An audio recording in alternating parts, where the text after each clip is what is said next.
السلام علیکم دوستو۔ ایک بادشاہ کسی جنگل میں اکیلا جا رہا تھا کہ اچانک اسے شیر نے آ گھولا۔ اتفاق سے ایک کسان بھی ادھر نکل آیا جس کے ایک ہاتھ میں ٹیڑھی ترچھی لکڑی اور دوسرے میں داتری تھی۔ شیر بادشاہ پر حملہ کرنے ہی والا تھا کہ کسان نے ٹیڑھی لکڑی اس کے گلے میں دے کر داتری سے اس کا پیٹ چیر دیا، جس سے بادشاہ کی جان بچ گئی۔ بادشاہ نے کسان کو اس مدد کے سلسلے میں گاؤں کی نمبرداری کے ساتھ بہت سی زمین بھی دے دی اور کہا کہ ہر تہوار کے موقع پر ہمارے یہاں دوستوں رشتہ داروں کی جو خاص دعوت ہوتی ہے اس میں تم بھی آیا کرو، کیونکہ تم بھی اب میرے سچے دوست ہو۔ تھوڑے دنوں میں بادشاہ کے یہاں دعوت ہوئی تو کسان بھی آیا۔ اول تو اس کے کپڑے اتنے اعلیٰ نہیں تھے، دوسرے بادشاہ کے پاس بیٹھنے کا آداب سلیقہ بھی نہ جانتا تھا۔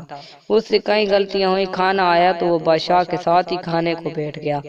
بادشاہ نے ناراض ہو کر کہا، تم بڑے گناہگار آدمی ہو، چھوٹے بڑے کی تمیز نہیں کر سکتے، بہتر یہ ہے کسی وقت اٹھ جاؤ۔ کسان شرمندہ ہو کر چلا آیا اور کئی سالوں تک بادشاہ کے پاس نہ گیا۔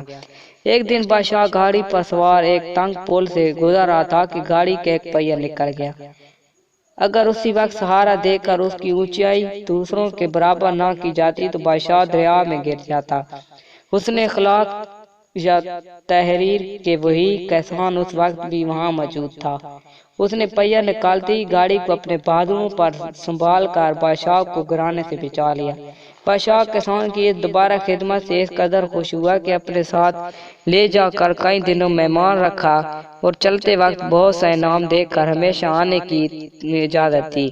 کسان نے کہا، سلامت، میں نے 2 دفعہ حضور کی جان بچائی ہے، اب حضور بھی میرا کہاں مان لیں گے کہ میری پیشانی میں درد ہے اور اس کا علاج یہ ہے کہ آپ ایک تلوار کا ہاتھ مار دیں، اس میں اگر ہڈی بھی ٹوٹ جائے تو کوئی خوف نہیں، میں چند دن میں اچھا ہو جاؤں گا اور یہ درد جاتا رہے گا۔ بادشاہ پہلے تو مانتا نہیں تھا، مگر کسان کے سخت اصرار کرنے اور زور دینے پر آخر اس نے تلوار کا ہاتھ مارا ہی دیا، جس سے 1 انچ گہرا زخم پڑ گیا۔